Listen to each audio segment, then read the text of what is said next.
हाँ, तो सभी जीव विज्ञान पढ़ने वाले क्लास 11th के जो छात्र हैं उन सभी छात्रों का मेरी क्लास में हार्दिक स्वागत है। तो जितने भी बच्चे देखिए हमारे हिंदी मीडियम में पढ़ने वाले जितने भी बच्चे हैं, तो मेरा जहाँ तक संभव है तहाँ तक सारा कंटेंट हिंदी मीडियम का ही है। थोड़ी बहुत इंग्लिश को टर्मिनोलॉजी के हिसाब से मैं उसे यूज कर देता हूँ, क्योंकि हिंदी मीडियम में पढ़ने वाले जो छात्र वो धीमे धीमे इंग्लिश को सीखेंगे, थोड़े थोड़े इंग्लिश के शब्दों को सीखेंगे तो उन्हें फिर समझने में आसानी मिलने लगेगी। तो देखिए जितने भी बच्चे हमारे क्लास 11th के हैं, जो क्लास 11th में पढ़ते हैं, जो क्लास 11th में पढ़ते हैं इनके पास जीव विज्ञान है, तो उसमें मेरा चैप्टर 2 चल रहा है जिसका नाम है जीव जगत का वर्गीकरण। अगर हम इस क्लास की बात करें तो देखिए इस क्लास में 8 क्लास पढ़ा चुका हूँ, 8 कक्षाएँ मैं पूर्ण कर चुका हूँ और आज ये जो है हमारी 9वीं क्लास है। इससे पहले मैं 8 कक्षाएँ पूर्ण कर चुका हूँ और आज हमारी 9वीं क्लास है। मैं स्टेप्स को थोड़ा छोटा रखता हूँ और जहाँ तक संभव है तहाँ तक मैं उसे अच्छी तरह से समझाने की पूरी कोशिश करता हूँ। फिर भी अगर आपको ऐसा लग रहा है किसी विद्यार्थी को मेरे समझाने में कुछ थोड़ी कमी है तो आप मुझे कमेंट कर सकते हैं, मैं उस कमी को और अच्छी तरह से सुधारने की पूरी कोशिश करता रहूँगा। तो बस ज़्यादा बात नहीं मैं करूँगा और अब हम आगे बढ़ते हैं कि हमें आज जो हमारी 9वीं क्लास है, इस 9वीं क्लास में आज हमें पढ़ना क्या है। आज हमें इस क्लास में पढ़ना क्या है, तो आज देखिए हमें पढ़ना है सेक्सुअल रिप्रोडक्शन इन एस्कोमाइसीटीज। तो जो एस्कोमाइसीटीज के सदस्य हैं इनको हम पढ़ रहे थे कि जो एस्कोमाइसीटीज वर्ग के सदस्य हैं, तो वर्ग के सदस्यों में आज हम पढ़ेंगे क्या, लैंगिक जनन। इसमें हम पढ़ेंगे आज क्या, लैंगिक जनन, ठीक है, सेक्सुअल रिप्रोडक्शन इन एस्कोमाइसीटीज। तो एस्कोमाइसीटीज वर्ग के जो हैं उनमें आज हम लैंगिक जनन के बारे में पढ़ेंगे। ज़्यादातर सारा कंटेंट मेरा NCERT है, कुछ आपके एग्जाम के पॉइंट ऑफ व्यू से मैंने थोड़ा मटेरियल एक्स्ट्रा जोड़ देता हूँ, वो आपके एग्जाम के पॉइंट ऑफ व्यू के हिसाब से। देखिए अब हम थोड़ा आगे बढ़ते हैं प्यारे बच्चों। तो आज हम देखिए यहाँ पर ये समझेंगे कि आखिर में जो सेक्सुअल रिप्रोडक्शन होता है, जिसे मैं लैंगिक जनन कहता हूँ, वो एस्कोमाइसीटीज में किस प्रकार से हो रहा है, थोड़ा हम इसे समझेंगे। देखिए हम बात कर रहे हैं सेक्सुअल रिप्रोडक्शन की, लैंगिक जनन की, हम बात कर रहे हैं लैंगिक जनन की।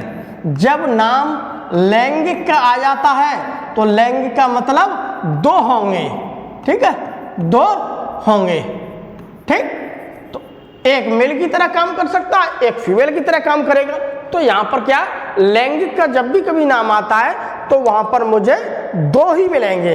तो अब देखिए हम समझते हैं, पहले थोड़ा हम समझते हैं कि आखिर में हमारी NCERT ने क्या लिखा है। यहाँ पर देखिए ये स्पोर्स एक थैलीनुमा संरचना, इसके जो स्पोर्स होते हैं, ये देखिए इसके जो स्पोर्स होते हैं, ये देखिए थैलीनुमा है, सैकलाइक है, ठीक है, थैलीनुमा। मैं इससे पहले बारे में वीडियो में सारे इमेज दिखाए थे मेरे अच्छी। ये देखो थैलीनुमा, ये देखो थैलीनुमा होता है, ठीक है, सैकलाइक, थैलीनुमा मतलब सैकलाइक, थैलीनुमा।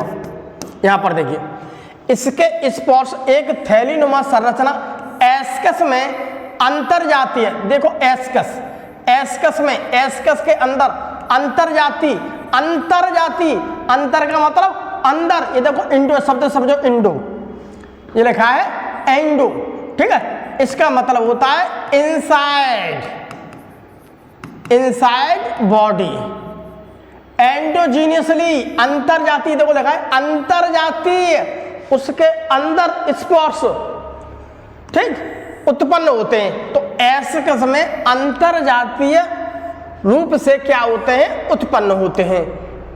ये एसआई, ठीक, एसआई को मतलब बहुत ज्यादा, अगर एक है तो मैं उसे एस्कस कहूंगा और अगर बहुत ज्यादा है तो मैं उसे एसआई कह दूंगा। तो ये देखिए ये SI, ठीक, ये SI मतलब विभिन्न प्रकार की फलनकाय, फलनकाय मतलब होता है फ्रूटिंग बॉडी। देखिए ये है फ्रूटिंग बॉडी, ये देखिए इस प्रकार की फ्रूटिंग बॉडी, ये है ना, ये है फ्रूटिंग बॉडी, इसे कहता हूँ फलनकाय। पिछले लेक्चर में मैंने सब अच्छी तरह से समझाया है, आप अच्छी तरह से पिछले लेक्चरों को मेरी प्लेलिस्ट में जाकर के आप जैसे ही प्लेलिस्ट चूज करेंगे तो प्लेलिस्ट में लगा जीव जंतुओं का वर्गीकरण, वहां पे मैंने अब तक जितने वीडियो बनाए हैं मेरे सारे वीडियो आपको प्लेलिस्ट में नंबर बाय नंबर सब मिल जाएंगे, आप वहां पर देख लेना। तो फ्रूटिंग बॉडी एक विशेष प्रकार के जो फलनकाय, फलनकाय में क्या होता है, लगी रहती है, जिन्हें हम क्या कहते हैं, एस्कोकार्प। अगर कोई एस्कस है और उस एस्कस के अंदर जो स्पोर्स बनते हैं तो मैं उन्हें कहूंगा एस्को स्पोर्स, क्योंकि वो एस्कस के अंदर बने, इसलिए मैं उसे क्या कहूंगा प्यारे बच्चों, एस्को स्पोर्स। देखिए अब हम थोड़ा ये समझ लेते हैं कि प्यारे बच्चों ये हो कैसा रहा है। तो यहाँ पर देखिए हम यहाँ पर अच्छी तरह से देखते हैं कि मुझे देखिए एक तो देखिए मेरे पास हाइफी है, ये देखिए एक हाइफी है मेरे पास ये और एक हाइफी है। तो जब भी कभी लैंगिक का नाम आ जाता है तो हमें जरूरत पड़ती है दो की। तो देखिए एक मेरे पास ये है, एक मेरे पास ये है, एक मेल की तरह काम करता है, एक फीमेल की तरह काम करता है। आप ये समझ लीजिए ये भी हैप्लॉइड है और ये भी हैप्लॉइड है, दोनों ही क्या है, हैप्लॉइड। जब ये दोनों पास पास आ जाएंगे, जब ये और ये दोनों पास पास आ जाएंगे तो देखिए इस प्रकार से मिल जाएंगे, ये देखो मिल गए। तो देखिए इसका न्यूक्लियस नीला नीला है, वो देखिए यहाँ पर आ गया, इसका न्यूक्लियस देखिए प्लिंक है, ये देखो आ गया। हम इसे यहाँ पर कोशिका के रूप में समझते हैं तो हम ऐसे समझते हैं, इसका मतलब यह है कि या तो इसे ऐसे करके मान लो या आप प्यारे बच्चों ऐसे मान लो, ये एक कोशिका अलग है, वो कोशिका अलग है, दोनों पास पास आए। जब दोनों पास पास आ गए तो मुझे एक ही कोशिका के अंदर मुझे क्या मिल रहा है, दो केंद्रक मिल रहे हैं। तो यहाँ पर देखिए फंजाई में हमने पहले ही पढ़ा था कि जो कवक होते हैं, कवकों में अगर हम लैंगिक जनन की बात करते हैं तो सबसे पहले प्यारे बच्चों हमें प्रोटोप्लाज्म जुड़ता है। यहाँ पर हम देखते हैं सबसे पहले क्या जुड़ता है, प्रोटोप्लाज्म। प्रोटोप्लाज्म देखो ये होता है, ये देखो इसके अंदर जो भरा हुआ जो लिक्विड होता है उसे कहता हूँ प्रोटोप्लाज्म, इसके अंदर जो भरा हुआ जो लिक्विड है उसे कहता हूँ प्रोटोप्लाज्म, ये प्रोटो।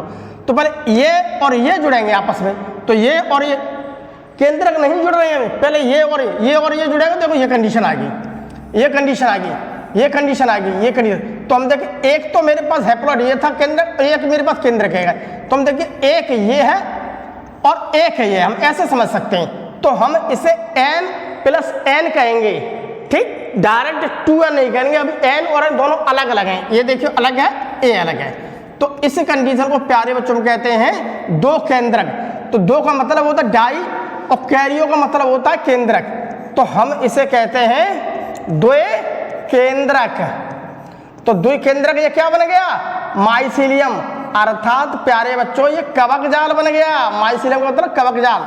तो अब ये कवकों का ऐसा जाल बनता है, ये तो देखिए सिंगल था, अब दोनों आपस में आके ये मिल गए, तो ऐसे जाल को मैं क्या कहता हूं, इस प्रकार का बनता जाएगा, तो मैं प्यारे बच्चों उसे कहता हूं कवक जाल। यहां पर मुझे देखने के लिए देखो दो केंद्रक मिलते हैं, तो देखो लीजिए मैं दो केंद्रक, ठीक, कवक जाल दो केंद्रक हैं। अर्थात हम प्यारे बच्चों ये कह सकते हैं कि पहले इनका प्रोटोप्लाज्म जो था, पहले प्रोटोप्लाज्म का फ्यूजन हुआ। अब हम आगे देखते हैं, तो या तो आप ऐसे समझ लो या ऐसे, ये संरचना बनेगी, एक ही बात है। आप इसे ये या ये देखो मैं लिख दिया, ये या ये एक ही बात है। अर्थात इसे भी आप यही कह सकते हैं डाइकोटिक, और यहां पर सेल है तो आप सेल कह सकते हैं। तो ये क्या बन गए, ऐसा बन गया क्या, केंद्रक। तो ये द्वय केंद्रक, द्वि केंद्रक, ठीक, इसमें दो केंद्र हैं। अब इसमें क्या होगा, उसका अब केंद्रक मिलेंगे आपस में। केंद्रक पहले इसका क्या मिल गया, प्रोटोप्लाज्म, यहां पर ये प्रोटोप्लाज्म मिल चुका, ये और ये प्यारे बच्चों एक ही बात है। जो हिंदी मीडियम के बच्चे, ग्रामीण क्षेत्र के बच्चे हैं, बड़े अच्छी तरीके से कंसेप्ट को समझ सकते हैं। धीमे धीमे वो इंग्लिश के इन शब्दों को ऑब्जर्व करना स्टार्ट कर दें, इंग्लिश के थोड़े थोड़े वर्डों को अगर ऑब्जर्व करना स्टार्ट कर देंगे तो धीमे धीमे आपको इसको समझने में बहुत सुविधा होने लगेगी। अब इसमें देखिए, अब ये और ये इन दोनों का मिलना क्या कहलाएगा, मेरे पास कैरियोगेमी, ठीक। अब मेरे पास ये और ये केंद्रक मिलने, तो मैं इसे कहता हूं केंद्रक संलयन, हिंदी में हम इसे कहेंगे केंद्रक। देखो केंद्रक है तो अब दोनों मिल रहे हैं, मिलने को हम कहते हैं संलयन। तो अब हम इसे मिलने को कहते हैं प्यारे बच्चों संलयन। संलयन का मतलब होता है मिलना, फ्यूजन। तो केंद्रक संलयन। अब केंद्रक मिलेंगे तो मैं उसे शॉर्ट रूप में दूसरी भाषा में हम उसे कैरियोगेमी भी कह सकते हैं, हम दूसरी भाषा में इसे न्यूक्लियस फ्यूजन भी कह सकते हैं। न्यूक्लियस का मतलब होता है केंद्रक और फ्यूजन, तो केंद्रक संलयन एक ही बात है। आप ऐसे कुछ भी समझ लीजिए प्यारे बच्चों, एक ही बात है। अब देखिए जब ये और ये केंद्रक मिल जाएंगे तो देखिए मेरा क्या बन गया। अब ये अब मेरे पास क्या हो गया, अब पहले n+n कंडीशन थी, अब दोनों मिलके मेरे पास कंडीशन क्या होगी 2n। ये देखो मैंने लिख दिया यहाँ पर, लेख मेरा समझ में नहीं आ रहा कोई बात नहीं, मैंने टाइप करके सब कुछ लिख दिया है। तो ये बन गया। अब ये क्या बन गया मेरा जाइगोट बन गया।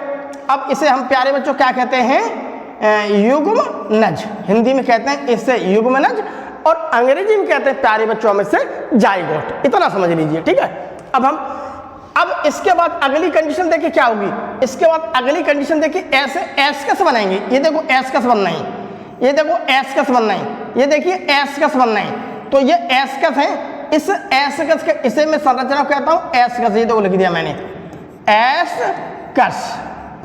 अब एस्कस के अंदर मुझे क्या ये स्पोर्स बनने हैं, तो एस्कस के अंदर ये क्या बनने हैं स्पोर्स, अर्थात प्यारे बच्चों बीजाणु बन रहे हैं। तो इसलिए मैं क्या कहूंगा, इसका पूरा नाम मैं कहूंगा इसका एस्कोस्पोर्स। तो हम इससे प्यार से देखिए हम बच्चे इसे कह सकते हैं एस्कोस्पोर्स। तो हम इसे कहते हैं एस्कोस्पोर्स। देखिए आप यहां पर देख सकते हैं आराम से, जो कंडीशन है उसे हमने ऐसे समझ लिया। देखिए ये समझिए, ये कंडीशन देखिए ऐसे बन जाएगी, ये कंडीशन देखिए ऐसे बन जाएगी। देखो कंडीशन समझ लीजिए, ठीक। इसे मैं कहता हूं एस्कस, इसे हम कहते हैं एस्कस। और इसके अंदर जो बनने वाले जो स्पोर्स हैं इसे मैं कहता हूं एस्कस के अंदर बने, इसे कहता हूं मैं एस्कोस्पोर्स। अब हम थोड़ा इधर की साइड में देखिए प्यारे बच्चों यहां पर समझते हैं, तो अब इसे थोड़ा और अच्छी तरह विस्तार से देखिए समझते हैं। तो देखिए ये जो संरचना है आगे जाकर के देखो ऐसी बन जाती है, ये इस प्रकार से देखिए कन्वर्ट हो जाती है। ये संरचना जो है आगे जाकर के ऐसी बन जाएगी, इस प्रकार की ये संरचना बन जाएगी। तो यहाँ पर देखिए हमने समझा, तो जब मेरे यहाँ पर चीज मिला तो देखो इसे मैं क्या कह रहा हूँ प्लाज्मोगेमी। ये मेरे प्लाज्मोगेमी हुआ, फिर उसके बाद मेरे कैरियोगामी हुआ, फिर उसके बाद मेरा जायगोट बना। जायगोट में क्या हुआ अर्धसूत्री विभाजन। अब इसमें क्या होगा अर्धसूत्री विभाजन, यहाँ पर अर्धसूत्री विभाजन या म्यूसिस, या आप इसमें समझ लीजिए एम्बियोसिस। ये चीज यहां पर कंडीशन होकर के आगे जाकर के ये सारी चीज ऐसे बन जाएगी। अब हम इस संरचना को समझने की कोशिश करेंगे। अब देखिए हम इसे समझने की कोशिश करेंगे। तो मेरे जो बना हुआ जो एस्कोस्पोर्स था, ये है देखिए मेरे पास एक एस्कस, ये है देखो प्यारे बच्चों हमारे पास एस्कस, ठीक। तो ये है देखिए हमारे प्यारे बच्चों क्या एस्कस, ठीक है। हिंदी में भी मैं लिख देता हूं आपके लिए, ये है मेरे पास क्या प्यारे बच्चों एस्कस। अब एस्कस के भीतर क्या बनना है बीजाणु, तो मैं उन्हें कह देता हूं एस्कोस्पोर्स। तो ये मैं बनने हैं बीजाणु, तो इन्हें हम क्या कहेंगे अब यहाँ पर एस्कोस्पोर्स, ठीक है। इसे हम क्या कह देते हैं एस्कोस्पोर्स। एस्कोस्पोर्स। थोड़ी थोड़ी अंग्रेजी के शब्दों को समझने की प्रयास करें, खासतौर से हिंदी मीडियम वाले बच्चे। फिर मेरा इंग्लिश मीडियम वाला वीडियो आएगा, आप हिंदी मीडियम का समझ लेंगे, और इंग्लिश मीडियम का जब मेरा वीडियो देख लेंगे तो आपको इंग्लिश का बिल्कुल कंसेप्ट क्लियर हो जाएगा आपके। अब यहाँ से देखियो हमने पिछले चित्र में बताया था हमें ऐसी संरचना बनेगी। ये देखिए संरचना बनेगी थैली लाइक, ये देखिए थैली लाइक, ठीक है। ये देखो, तो ये देखो एस्कस है, ये वाली जो संरचना है ना, ये वाली जो दिख रही है ये वाली प्यारे बच्चों देखो ये संरचना ये है, ये इसके अंदर मुझे बनना है क्या, इसके अंदर क्या बनना है मेरे एस्कोस्पोर्स। ये देखो ये संरचना बनेगी प्यारे बच्चों देखो हमारी ये संरचना बनेगी, ठीक है। ये जो ये वाली संरचना है प्यारे बच्चों, वो देखो मेरे पास ये संरचना है, ये वाली संरचना है, ये संरचना देखो यहाँ पर चित्र शायद आपको थोड़ा थोड़ा दिख रहा होगा, देख लो, आपको सब समझ में आ जाएगा, ऐसी कोई बात नहीं प्यारे बच्चों, सब समझ में आ जाएगा। यहाँ पर देखते रहें आप, ये देखो, ये जो संरचना आपको दिखा रही है, ये मेचर होकर के देखिए ये बन गई, ये वाली संरचना मेरी ये है, ठीक, ये वाली संरचना हमारी ये देखो ये बन रही है, ये बन रही है, ये देखो बन रही है प्यारे बच्चों, ये देखो इसके अंदर में एस्कोस्पोर बन रहे हैं। तो इस प्रकार से इसके क्या बन रहे हैं, एस्कोस्पोर यहाँ पर देखो बनते जा रहे हैं। अब एक दो बात है उसे हम थोड़ा और समझ लेते हैं। देखिए यहाँ पर, तो हम यहाँ पर देखिए ये कह सकते हैं प्यारे बच्चों बात, देखिए इसमें क्या कह रहा है, 8 स्पोर्स, देखिए 1 2 3 4 5 6 7 8, तो ये क्या है भैया, इसके अंदर 8 स्पोर्स, ठीक, या 8 बीजाणु, एक ही बात है, ठीक है, 8 बीजाणु। तो ये देखो क्या कर रहा है, 8 स्पोर्स, 8 बीजाणु, ठीक, किसमें बनते हैं, एक एस्कस में। ये है मेरे पास एक एस्कस, दे समझ लो, देखिए ये है मेरे पास प्यारे बच्चों एक एस्कस, ठीक है, तो ये है मेरे पास क्या, एक एस्कस। तो इस एस्कस के अंदर में कितने बन रहे हैं, 8 स्पोर्स बन रहे हैं, ये देखो 8 बने, 1 2 3 4 5 हमने गिन दिए, 8 स्पोर्स बने। तो हम यहाँ पर देखिए किसी प्रकार से प्रश्न आता है कि एक एस्कस में कितने बीजाणु बनते हैं, तो 8 बीजाणु बनते हैं, ये देखो 8 स्पोर। तो हम एस्कस के अंदर बनने वाले बीजाणु को हम क्या कहते हैं, एस्कोस्पोर्स कहते हैं। ये देखिए इस प्रकार से बन जाता है। अब इनका निर्माण कैसे होता है, इनका निर्माण होता है अंतरजातीय, अर्थात ये क्या बनेंगे, अंदर बनेंगे। ये देखो लिखा है एस्कोस्पोर्स होते हैं, तो जो बनने वाले 8 स्पोर्स है इसे हम क्या कहते हैं, एस्कोस्पोर्स। धीमे धीमे समझ लिए, सब समझ में आ जाएगा, एस्कोस्पोर्स। अब ये एस्कोस्पोर्स कहाँ बन रहे हैं, इनसाइड बॉडी, अर्थात अंतरजातीय बनते हैं, अर्थात अंतरजातीय बनते हैं, अर्थात अंतरजातीय बनते हैं, ठीक, इनसाइड एस्कस, अंतरजातीय। तो हम यह कह सकते हैं इसकी क्या है प्रकृति, एंडोजीनियस है, अंदर बन रहे हैं। ये देखिए अंदर ही तो बन रहे हैं, इसके अंदर बन रहे हैं, इसे समझ लिए प्यारे बच्चों, सब समझ में आ जाएगा। ये देखिए अंदर बन रहे हैं, अंदर बन रहे हैं, अंदर बन रहे हैं। आप एक दो बार समझने की कोशिश करेंगे, सब समझ में आएगा। जो बच्चे ऐसे हैं जिन्होंने कहीं जीव विज्ञान पढ़ी नहीं है, अगर वो जरा सा भी फोकस करेंगे तो सब समझ में आ जाएगा उनके। हाँ, अपनी एनसीईआरटी को जरूर अपने पास रख लिया करें, इतना काम कर लो एनसीईआरटी। अब इसके देखियो अंतरजातीय बनते हैं, अर्थात ये देखो लिख दिया एंडोजीनियस कंडीशन, ये देखो अंतरजातीय, अंदर बन रहे हैं। दीज आर सेक्सुअल स्पोर्स, ये क्या होते हैं, सेक्सुअल, अर्थात लैंगिक बीजाणु कहलाते हैं। ये क्या कहलाते हैं, लैंगिक बीजाणु, लैंगिक बीजाणु कहलाते हैं, लैंगिक बीजाणु कहलाते हैं। इतनी समझ में आई बात। देखो इसे हम क्या कहते हैं, लैंगिक बीजाणु कहे जाते हैं। अब इसमें देखो एक विशेष बात से लिख दी है, इसमें देखो लिख दिया कैरियोगामी एंड म्योसिस इनसाइड एस्कस, ये सब कुछ लिखते हैं। तो अगर हमें किसी प्रकार से प्रश्न आ जाता है कि जो इसकी कैरियोगामी हो रही है, ठीक, इसकी जो कैरियोगामी हो रही है और इसकी जो म्योसिस हो रही है वो कहाँ हो रही है, एस्कस के अंदर हो रही है। तो इसी एस्कस के क्या हो रही है, अंदर। ये देखो लिखा है इनसाइड, एस्कस के अंदर होती है। ये थोड़े पॉइंट कंपटीशन के हिसाब से इंपॉर्टेंट हो जाते हैं, ये थोड़े पॉइंट, इन्हें थोड़े पॉइंटों पर अपना फोकस रख के समझे, ये आपको कंपटीशन के हिसाब से थोड़े सही हो जाते हैं। यहाँ पूरी बेसिक से पढ़ाने की मैं पूरी कोशिश करता हूँ तुम्हें, जितना मैं जानता हूँ। अब हमें यहाँ पर थोड़ा आगे पढ़ने की और समझने की कोशिश करते हैं।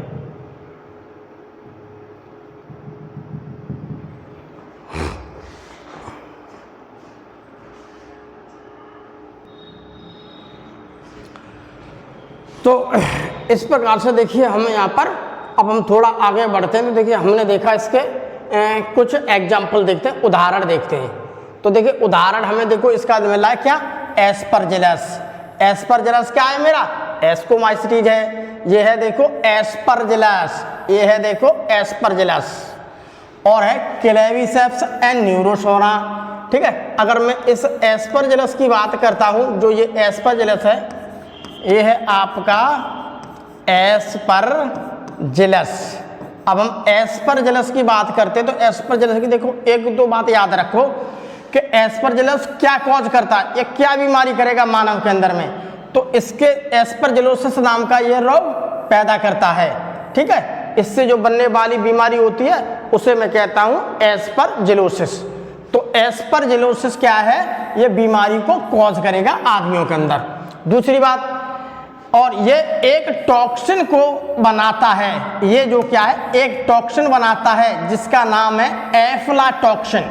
ये बात को थोड़ा याद रखो, ये क्या बनाता है, एक तो एस्परजिलस की बात करो, एक तो ये एस्परजिलोसिस रोग पैदा करते हैं मानव के, दूसरी बात ये कोई न कोई टॉक्सिन बनाएगा, कोई विषैले पदार्थ बनाएगा। टॉक्सिन का मतलब क्या है, विषैले पदार्थ, ये कुछ विषैले पदार्थ बनाएगा। ठीक है, तो जिसका नाम है विषैले पदार्थ क्या, एफ्लाटॉक्सिन, अर्थात ये एफ्लाटॉक्सिन को बनाता है।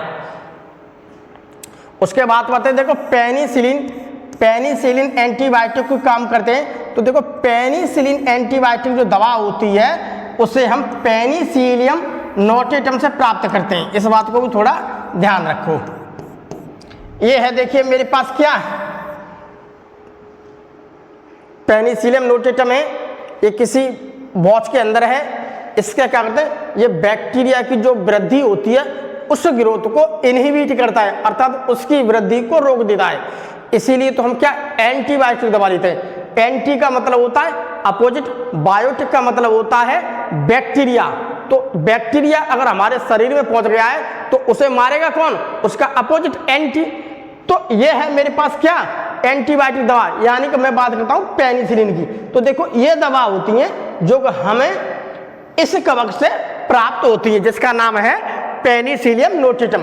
तो पेनिसिलियम नोटेटम से हमें क्या प्राप्त होती है, पेनिसिलिन एंटीबायोटिक दवा। इस बात को थोड़ा ध्यान रखें, एग्जाम के पॉइंट ऑफ व्यू से ये चीज थोड़ी अच्छी है।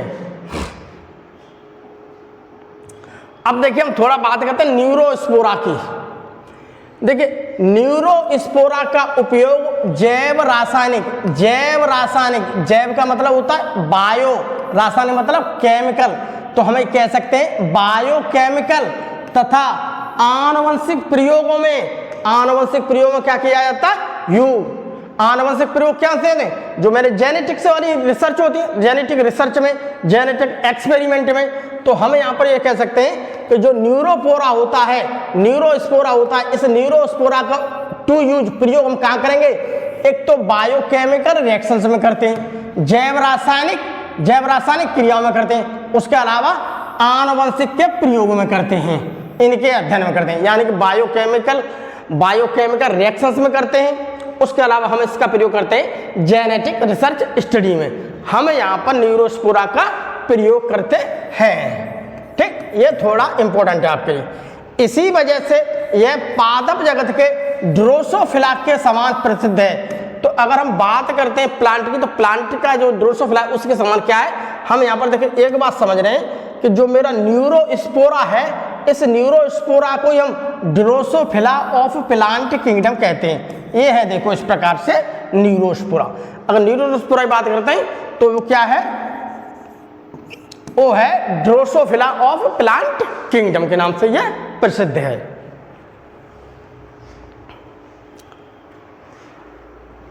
अब हम कुछ और चीज के बारे में हम समझने की कोशिश करेंगे कि आखिर में ये समझते हैं कि कुछ फंजाई ऐसी थी जो हमारी इस एस्कोमाइसिटीज में थी, तो वो फंजाई हमारे लिए क्या थी, फायदेमंद, खाने योग्य थी। तो जिस फंजाई को, जिस कवकों को हम खा सकते हैं, हमारे शरीर के लिए अच्छा है, जिससे हमें प्रोटीन मिलती है, तो खाने वाली चीज को हम कहते हैं ईटेबल या एडिबल। तो एडिबल का मतलब होता है खाने योग्य। ठीक, एडिबल का मतलब होता है खाने योग्य। तो हम यहाँ पर लिख देंगे खाने योग्य कवक। वे कौन कौन से कवक आते हैं इस वर्ग में, इस वर्ग में कौन कौन से हैं जिन्हें हम खा सकते हैं, सब्जी के रूप में खा सकते हैं, हमें उनसे नुकसान नहीं बल्कि हमें उनसे क्या मिलेगा, फायदा मिलेगा।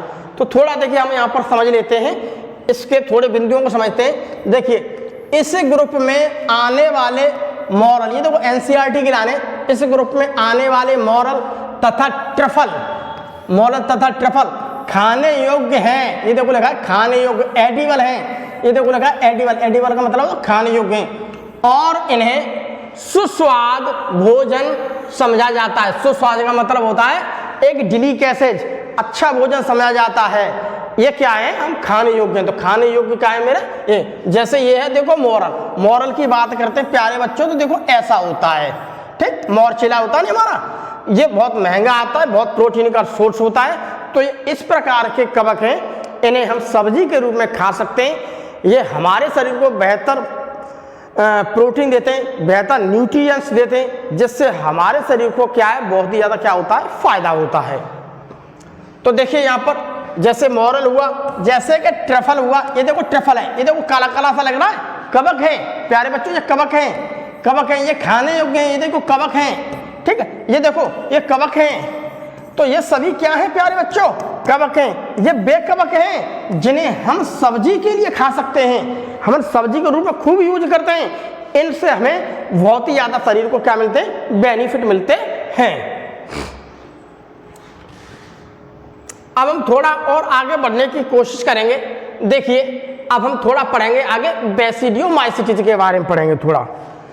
तो देखिए अब हम पढ़ेंगे बेसिडियोमाइसिटीज के बारे में। तो बेसिडियोमाइसिटीज के वर्ग के बारे में अगर हम कुछ पढ़ते हैं तो देखते हैं कि आखिर में हमारे एनसीईआरटी ने क्या लिखा है इसमें। तो देखिए इसके सामान्य प्रकार जैसे कि मशरूम, ये देखो दिख रहा है, इसके एक नॉर्मल टाइप है, सामान्य प्रकार की है। तो इसी के बेसिडियोमाइसिटीज क्या है, सामान्य, जैसे कि मशरूम, जैसे कि मशरूम, ठीक, ये है देखो मशरूम, जैसे कि मशरूम।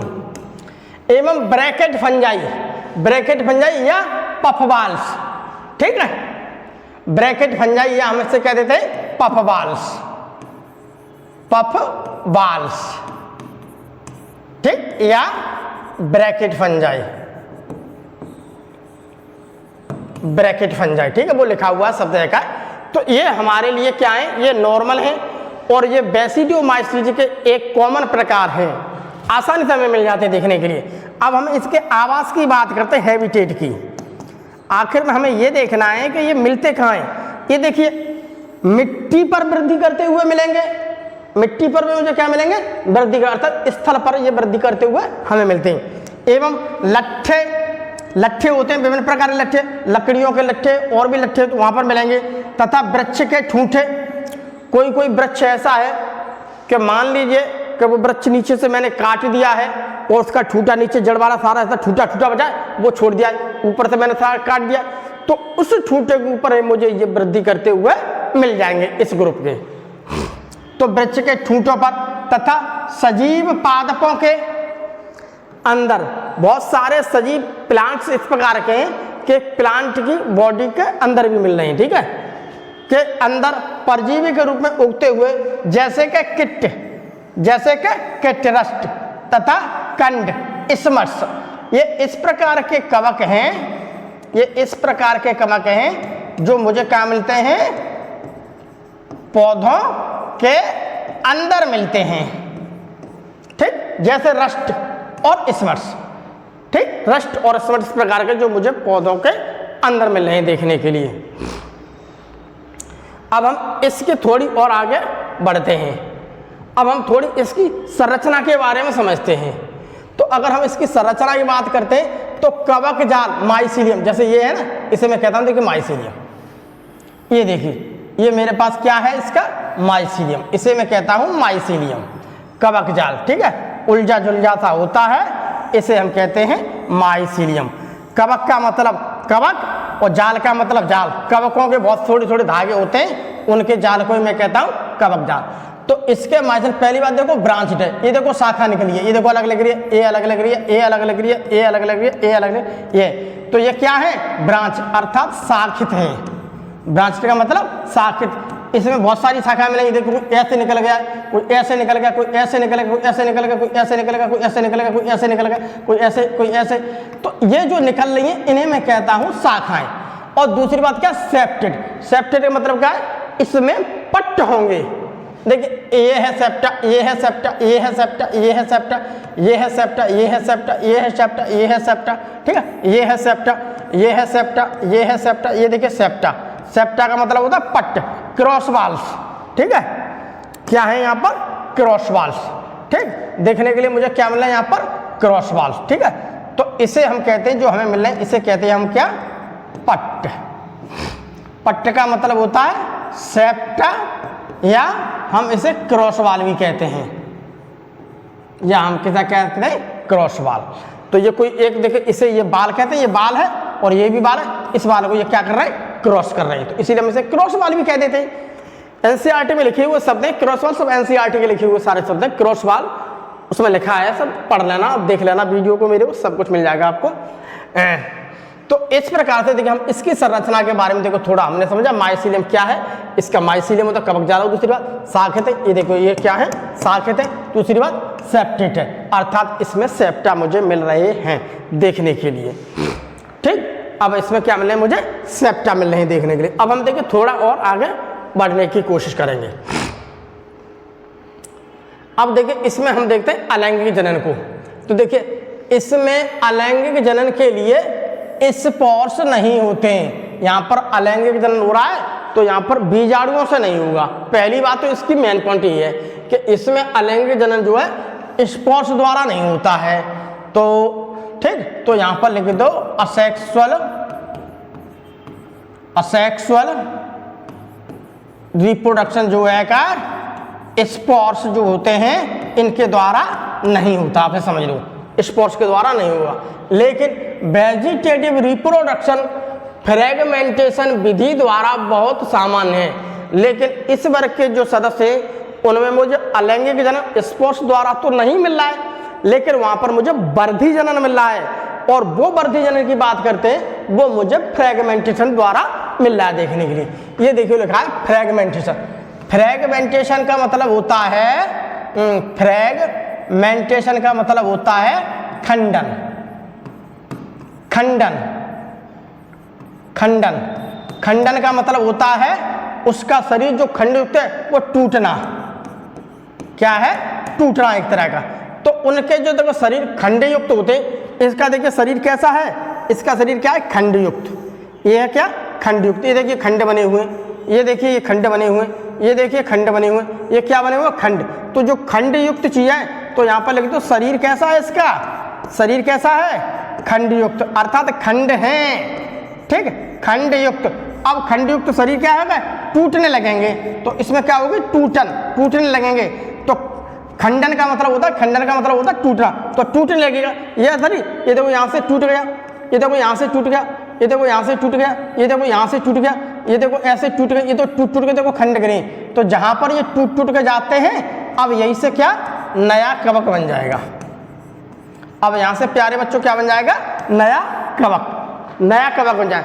तो यहां पर मैं ये कह सकता हूं प्यारे बच्चों कि जो ये कवक होते, इन कवकों में हम देखते हैं तो इन कवकों के अंदर हमें देखने के लिए क्या मिल रहा है?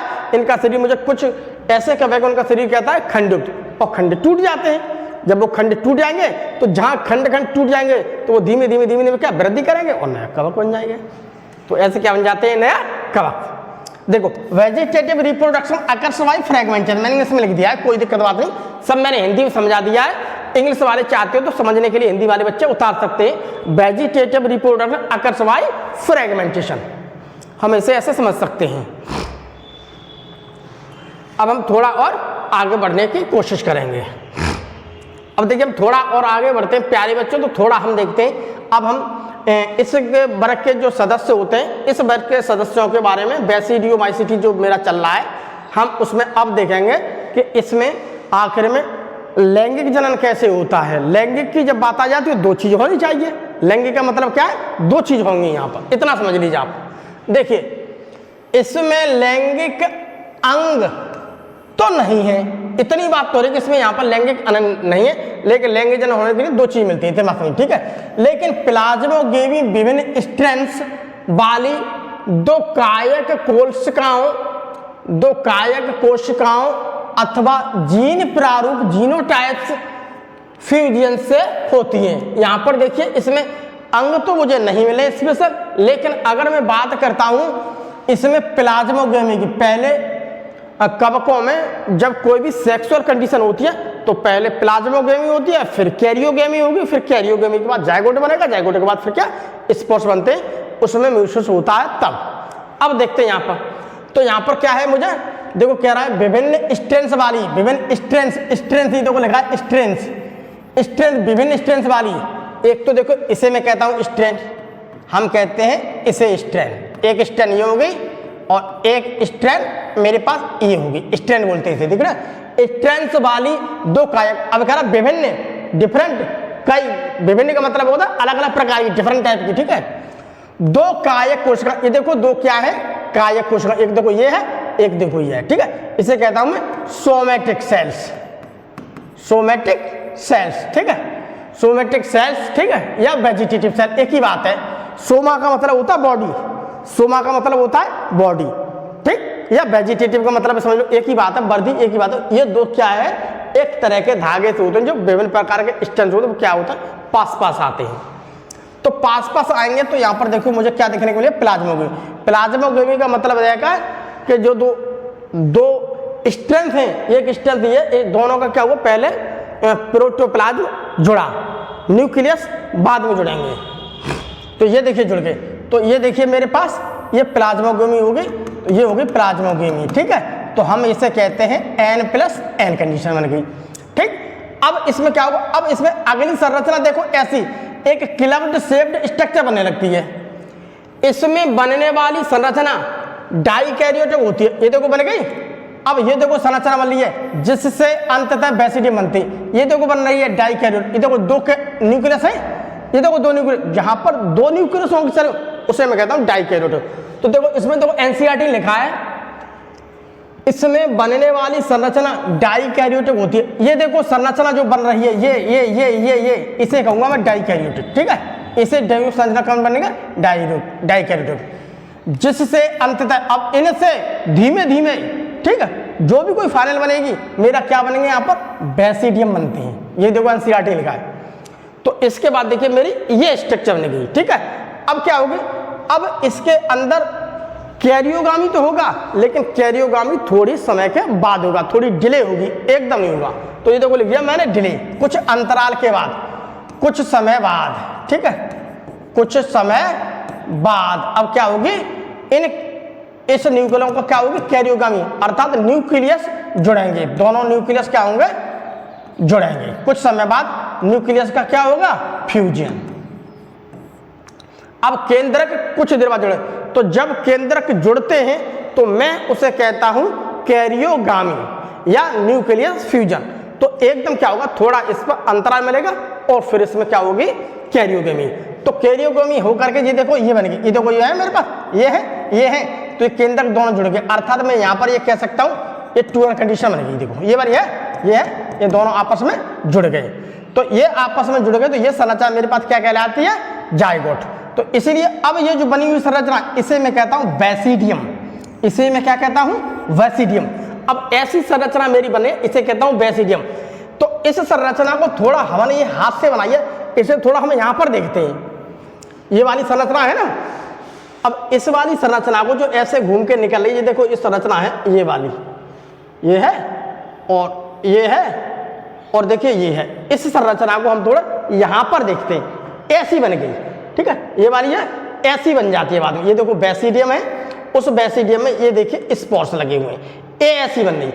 ये जाइगोट है, तो इस जाइगोट के अंदर क्या हुआ, मियोसिस अकर इनसाइड बेसिडियम, इस बेसिडियम। तो ये स्पोर्स जो बनते ये है मेरा बेसिडियम, इस पे जो लगने वाले स्पोर्स हैं इसे कहता हूं मैं बेसिडियो स्पोर्स। तो इसके बनने वाले स्पोर्स को कहता हूं मैं बेसिडियो स्पोर्स। थोड़ा हम इसे आगे और समझने की कोशिश करते हैं, या आप ऐसा कीजिए हम थोड़ा इस चीज को वहां और समझ के देख लेते हैं। आपकी समझ में देखो यहाँ पर नहीं आया कंसेप्ट तो यहाँ आ जाएगा समझ में। तो यहां पर देखते हैं हम, ये है, ये एक हाइफी, ये एक हाइफी, जब दोनों पास पास में आएंगे तो ये देखो ऐसी कंडीशन होगी, ठीक, ये ऐसी प्लाज्मोग्राफी होगी। ये देखो प्लाज्मोग्राफी, ये प्लाज्मोग्राफी स्पष्ट है। तो प्लाज्मोग्राफी के बाद ये देखो ये बनने गई बेसिडी बनने, ये वाली जो संरचना आपको दिख रही है ऐसी वाली, ये संरचना, ये है संरचना, देखिए ये वाली संरचना है, ये संरचना, ये वाली, ये कौन सी संरचना, ये कहां पर बन रही है, इसमें, ये देखो ये लटकी दिख रही है, इसमें बनी, ये देखो संरचना हुई है, ठीक, डिप्लॉइड बनेगी। तो ये क्या बनेगी मेरी, डिप्लॉइड। ये क्या है मेरे पास, डिप्लॉइड, आप ऐसे समझ लीजिए, डिप्लॉइड अर्थात 2n जाइगोट है मेरा। अब इसमें क्या होगी, इसमें म्यूसिस होगी, इनमें जो लटके हुए, ये आपको लटके हुए दिख रहे हैं, आप देहाती भाषा में समझिए, लटके हुए दिख रहे हैं, इसी में क्या होगी, म्यूसिस होगी और सूत्री विभाजन होगी, इसमें होगी। तो देखिए ये बन जाएगा, ऐसी संरचना बन जाएगी। तो ऐसी संरचना से फिर आपकी ऐसी संरचना हो जाएगी। इस संरचना को गौर से देखिए, ये जो है, ये है, ये वाली जो संरचना प्यारे बच्चों वो ये है, ठीक। इससे फिर जो स्पोर्स है, ये वाले स्पोर्स हैं, गिर पड़ेंगे और जैसे ये गिरेंगे कहीं पर, तैसे इनसे देखिए ये डिफरेंट टाइप के स्ट्रेंथ बनने लगेंगे। तो ये वाली संरचना है हमारी, वो है, इसे मैं कहता हूं बेसिडियो स्पोर्स। अब हम इस चीज को, थाली को समझ गए, इस चीज को थोड़ा हम समझ गए। अब थोड़ा नहीं हल्का सा आगे बढ़ने की कोशिश करते हैं। तो जो मेरे पास ये बेसिडियम बना था, ये बना था बेसिडियम, इसे मैं कहता हूं बेसिडियम। देखिए बेसिडियम में कैरियोगामी, कैरियोगामी का मतलब होता है दो केंद्रकों का जुड़ना। तो कैरियोगामी का मतलब होता है फ्यूजन ऑफ न्यूक्लियस, यानी कि दो केंद्रकों का जुड़ना, दो केंद्रकों का जुड़ना, दो केंद्रों का जुड़ना क्या कहलाता है मेरा, कैरियोगामी, ठीक है, कैरियोगेमी। ये देखो लिखा है कैरियोगेमी। तो कैरियोगेमी मतलब होता है दो केंद्रकों को जुड़ना, तथा म्यूसिस अर्धसूत्री विभाजन होता है, जिसके कारण 4 बेसिडियो स्पोर्स बनते हैं। देखिए 1 2 3 4, ये बन गए क्या, 4 क्या बन गए, ये बेसिडियो स्पोर्स, 4 बेसिडियो स्पोर्स, ठीक, 4 बेसिड।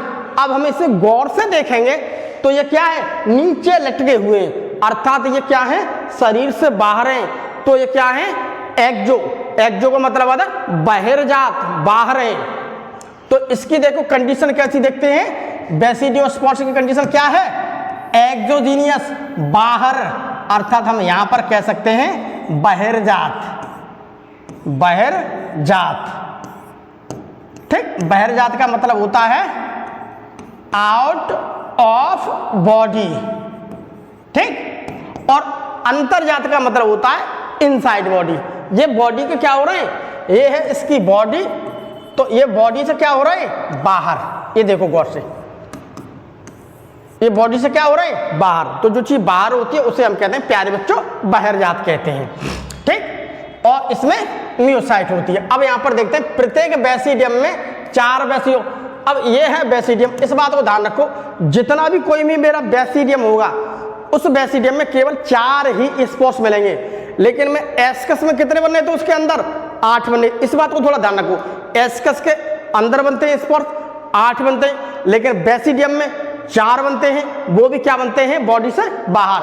तो बेसिडियम के कैसे हैं स्पोर्स, एक्सोजीनियस हैं, और एस्कस के कहते हैं एंडोजीनियस। यहीं पे थोड़ा डिफरेंस है, यहीं से क्वेश्चन बन जाता है, इतनी बात को थोड़ा आप ध्यान रखते हैं। ये बेसिडियो स्पोर्स बेसिडियम पर बहिर्जात, ये देखो लिखा हुआ है बहिर्जात, तो बहिर्जात, ये देखो लिखा हुआ बहिर्जात, बाहर बनते हैं। ये देखिए साफ साफ देखिए, ये लिखा है, ये मेरा चल रहा था पेन, ये देखो लिखा है बेसिडियम पर बहिर्जात बनते हैं, ये बनते हैं बहिर्जात, एक्सो, एक्सो कंडीशन है। ये क्या है हमारी, एक्सो कंडीशन है, एक्सो कंडीशन है। अब इसको थोड़ा और हम समझ लेते हैं। देखिए ये है कंडीशन हमारी, इसे समझते हैं। देखिए बेसिडियम फ्रूटिंग बॉडी में, ये है फ्रूटिंग बॉडी, ये है देखो फ्रूटिंग बॉडी, ठीक। बेसिडियम फ्रूटिंग बॉडी में लगे रहते हैं, जिसे हम बेसिडियो कार्प कहते हैं। तो ये है मेरे पास फ्रूटिंग बॉडी, ठीक है, तो इसे मैं क्या कहता हूँ, बेसिडियोकार्प। ये देखो लगे हुए हैं, ये देखो बहुत सारे लगे हुए हैं, इसे आप देखना, अगर देहात वाले बच्चे हैं तो सब देख सकते हैं। ये देखियो ऐसे करके, ये देखो निर्माण हो रहा है यहाँ पर, ठीक, ये बेसिडियम है, इस प्रकार की ये संरचना है, इसे हम कहते हैं बेसिडियोकार्प। ये देखो लिखा हुआ है, ठीक। जैसे अगेरिकस, मशरूम की बात करें तो ये काम मिलेगा मुझे देखने के लिए, मशरूम, ठीक, जैसे कि मशरूम, या अस्टिलेगो जैसे कि कंड, तथा पक्सिनिया किट रोग, फंगस। तो पक्सिनिया वगैरह जो कवक हैं हमें वहां पर इस प्रकार की कंडीशन देखने के लिए मिल जाएगी। अस्टिलेगो हुआ आपका और पक्सिनिया।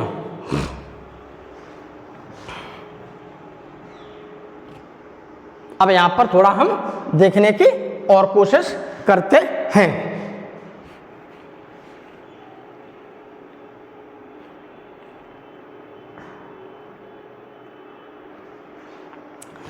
अब देखिए हम थोड़ा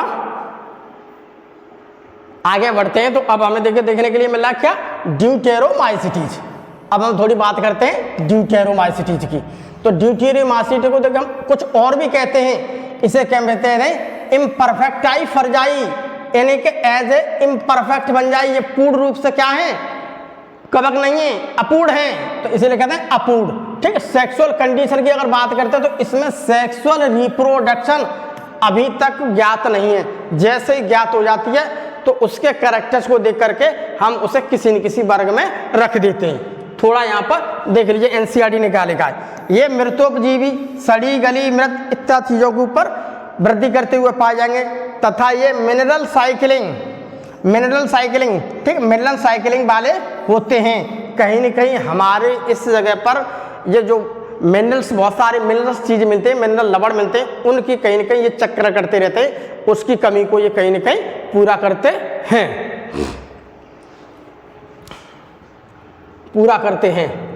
अब देखिए थोड़ा और हम आगे हल्के बढ़ते हैं। इसमें केवल अलैंगिक, ठीक, अलैंगिक अथवा कायक फेज ही ज्ञात है। वही बात देखो अभी, इसमें सेक्सुअल रिप्रोडक्शन, इस वर्ग के सदस्यों में सेक्सुअल कंडीशन अभी तक ज्ञात नहीं हो पाई है। इसमें केवल अलैंगिक जनन और वेजिटेटिव रिप्रोडक्शन है, केवल इसी चीजों को ज्ञात है, अलैंगिक जनन और कायिक जनन ज्ञात है। जब इस फंजाई की सेक्सुअल फेज, जब इस फंजाई की जो सेक्सुअल फेज होती है, अवस्था होती है, सेक्सुअल अवस्था की खोज हो जाती है, तब उसे उसके उचित वर्ग में रख दिया। जब इस वर्ग में जो सदस्य हैं उनकी मुझे सेक्सुअल रिप्रोडक्शन के बारे में, सेक्सुअल खोज अच्छी तरह से पता हो जाती है, तो हम उसे, उसके कैरेक्टर मिलते हैं तो उसे हम उसके उचित रूप में रख देते हैं। ये बात एनसीईआरटी कह रही है। देखो यहाँ पर यह भी संभव है कि अलैंगिक तथा वेजिटेटिव प्रावस्था, यानी कि अलैंगिक तथा कायक, ठीक है, अलैंगिक तथा कायक या वर्दी, कायक प्रावस्थाओं को एक नाम दे दिया गया हो और उन्हें ड्यूटेरोमाइसिटीज में रख दिया गया हो, और सेक्सुअल फेज को दूसरे वर्ग में। ऐसा भी हो सकता है कि हो सकता है इसकी कोई अलैंगिक जनन और वेजिटेटिव रिप्रोडक्शन को हमने कोई नाम दे दिया हो, उसे किसी वर्ग में रख दिया हो, और सेक्स रिप्रोडक्शन को हमने किसी और में। देखिए बाद में जब उनके अनुबंधों, यानी अनुबंधों मतलब होता है कड़ी, बाद में जब उनके कड़ी यानी कि लिंक कनेक्शन, उसके कैरेक्टर उससे मिले, उसके कैरेक्टर उससे मिले। कड़ी का मतलब होता है एक ऐसी चीज, मेरे कैरेक्टर उससे कुछ मिले और कुछ उससे मिले, तो इन दोनों के बीच की मैं कड़ी माना जाता हूँ। यही देखो कह रहा है इसमें। बाद में जब उनके अनुबंधों यानी कि कड़ी का पता लगा और फंजाई की उचित पहचान हो गई, तब उन्हें ड्यूटेरोमाइसिस से निकाल लिया गया। इस वर्ग के कुछ ऐसे सदस्य हैं, हमने इस वर्ग के सदस्यों के ऊपर जब समझा, पढ़ा, अध्ययन किया, तो देखिए हमें कुछ इस प्रकार के इसके सदस्य मिले कि उसके सदस्यों की हमें यह पता लग गया कि इसके तो भैया कैरेक्टर उस ग्रुप से मिलते हैं और कुछ ग्रुप उस ग्रुप से मिलते हैं, तो इसे बीच वाले ग्रुप में रख दिया उन्होंने, ठीक, या ज्यादा कैरेक्टर उससे मिले तो उसके अंदर डाल दिया, तो कैरेक्टर के आधार पर हम उसे इधर उधर रख देते हैं। एक बार जब ड्यूटेरोमाइसिटीज के सदस्यों की सेक्सुअल फेज का पता लग जाए, तब उन्हें एस्कोमाइसिटीज तथा बेसिडियोमाइसिटीज में सम्मिलित कर लेते हैं। एक बार अगर इस वर्ग के जो सदस्य हैं, अगर हमने अच्छी तरह से उसके सेक्सुअल रिप्रोडक्शन पर, लैंगिक जनन पर, हमें जो उसकी लैंगिक जो प्रक्रिया होती है, लैंगिक प्रक्रियाओं के बारे में अगर हम अच्छी तरह से पता कर लेते हैं, उचित अध्ययन के बारे में पता कर लेते हैं, तो फिर हम उसे क्या करते हैं, तो हम उन्हें एस्कोमाइसिटी या बेसोमाइसिटी में आसानी से सम्मिलित कर सकते हैं। उनके लक्षणों को ही देखते हैं, बिना लक्षणों को देख के हम उसे नहीं। इसीलिए तो इसे कहते हैं अपूर्ण कवक, ठीक, इम्परफेक्ट फंजाई। इसी वजह से हम इसे क्या कहते हैं, अपूर्ण कवक। थोड़ी और इसमें हल्की सी पढ़ लेते हैं क्या लिखा है। देखिए, ड्यूटेरोमाइसिटीज केवल अलैंगिक स्पोर्स जिन्हें हम कॉनिडिया कहते हैं, ठीक, अलैंगिक स्पोर्स जैसे ये हैं, इसे हम क्या कहते हैं, अलैंगिक, इसे हम क्या कहते हैं, अलैंगिक बीजाणु, ठीक, अलैंगिक बीजाणु, ये तो लगा अलैंगिक बीजाणु, ठीक, कॉनिडियाएं, ठीक है, कॉनिडियाएं कहते हैं से जनन करते हैं। तो हम यहाँ पर ये कह सकते हैं कि जो मेरे ड्यूटेरोमाइसिटीज है, तो ड्यूटेरोमाइसिटीज के जो सदस्य हैं उसमें अलैंगिक जनन मिलता है, लेकिन प्यारे बच्चों वो अलैंगिक जनन मुझे कैसे मिल रहा है, कॉनिडिया विधि से मिल रहा है। तो जो कॉनिडिया बनते हैं उसी को मैं क्या कहता हूँ, अलैंगिक बीजाणु। तो ये देखिए बनना है कॉनिडिया, कॉनिडिया देखिए ये बनना है, ये देखो कॉनिडिया के बारे में देखो इससे पहले भी हम तुम्हें बता चुके हैं, पिछले लेक्चर में देख लेना। ये देखो कॉनिडिया बनना है, ये देखो कॉनिडिया बनना है, ये देखो। तो ये वाला जो कॉनिडिया लास्ट वाला बनता है, ठीक, ये हो जाता है ओल्ड, और नीचे से जैसे पहले ये बना, अब इसके नीचे से ये देखो अगला बन जाएगा, ठीक, पहले ये, फिर दूसरा ये, फिर तीसरा ये, फिर चौथा ये, ठीक, फिर पांचवा ये। तो ऐसे करके इस प्रकार से बनते जाते हैं। तो ये ओल्ड हो गया, तो ये डिटैच हो जाएगा, इससे अलग हो जाएगा। जैसे अलग हो जाएगा तो ये देखो अलग करके इसे कहते हैं कॉनिडिया, ठीक, ये अलग हो जाएगा। तो अलग होकर ये जहां गिरेगा वहां पर क्या, ये जर्मिनेशन करने लगेगा, ठीक। ये देखिए क्या करने लगा प्यारे बच्चों, अब ये जर्मिनेशन करने लगा, यहां देखिए। तो ये क्या है, कॉनिडिया, ठीक, ये क्या है मेरा कॉनिडिया। तो यहाँ पर कॉनिडिया में क्या हो रहा है, अंकुरण। यहाँ पर कॉनिडिया में क्या हो रहा है, जर्मिनेशन। अब ये धीमे धीमे अंकुरण कर रहा है, समझ लीजिए। अब ये क्या कर रहा है, अंकुरण कर रहा है। अब ये क्या कर रहा है, अंकुरण। अब देखिए थोड़ा और समझते हैं। इसके माइसीलियम सेप्टेट तथा ब्रांच्ड होते हैं। इसके भी अगर हम माइसीलियम की बात करते हैं तो देखिए मुझे यहाँ पर कैसे मिल रहे हैं, सेप्टेट, ब्रांच्ड। ये देखिए ब्रांच, ये देखो निकल आई ब्रांच, ये क्या निकल आई, ब्रांच। अर्थात ये कैसे हैं, शाखित हैं और सेप्टेट हैं। ये देखिए, ये देखिए, ये देखिए, ये देखिए, ठीक है, सेप्टेट हैं, ठीक, क्या है, सेप्टेट हैं, ठीक है। तो ये क्या है, सेप्टेट हैं, ठीक, सेप्टेट हैं, पट्टे युक्त हैं। ये देखो लिखा है सेप्टेट तथा ब्रांच उठते हैं। इसके कुछ सदस्य मृतजीवी, मृत का मतलब होता है, मृत का मतलब मर गई चीज है, क्या मर गई, मृत हो गई, उसका कुछ नहीं रहा वजूद, तथा मृतजीवी यानी कि मरी हुई चीज के ऊपर ही वृद्धि करेंगे, तथा परजीवी होते हैं। तो इसके बहुत सारे ऐसे सदस्य हैं प्यारे बच्चों। अगर हम बात ड्यूटेरोमाइसिटीज की करते हैं तो यहाँ के माइसीलियम को देखते हैं, तो इसमें अलैंगिक जनन मुझे मिल रहा है। तो देखिए मुझे कॉनिडिया के द्वारा मिल रहा है, कॉनिडिया विधि से मिल रहा है। कॉनिडिया विधि के हम देखते हैं तो ये भी मेरे पास क्या है, एक एक्सोजीनियस, एक्सोजीनियस कंडीशन अथवा बहिर्जात भी कहते हैं हम इसे, बहिर्जात। देखो शरीर से बाहर ही तो इसका निर्माण हो रहा है, निकल गया, बहिर्जात बोलते थे। क्या है मेरे पास, ये बहिर्जात, ठीक है। ये धीमे धीमे जर्मिनेट हो जाएंगे, वृद्धि करेंगे। माइसीलियम के बाद देखते हैं इसके जो धागे होते हैं, इसके धागों के हम देखते हैं धागे कैसे हैं। धागों में मुझे पट्ट मिला देखने के लिए, प्रत्येक पट्ट में एक केंद्रक मिला देखने के लिए। तो यहाँ पर इस चीज के बारे में हम कुछ समझ चुके हैं, और ये मरी हुई चीज जो मृत होती है उसके ऊपर वृद्धि करते हुए हमें पाए जाते हैं। तो ये हमें उसके ऊपर वृद्धि करते हुए पाए जाते हैं। तो आज के लिए इतना ही हमारी क्लास का, यहीं पर आज की क्लास का हमारे यहाँ समापन होता है। अगली क्लास को हम लेक्चर अगले में देखेंगे, NCERT का इससे आगे क्या है बचा हुआ हम उसे पढ़ेंगे। तब तक के लिए सभी प्यारे बच्चों बाय बाय।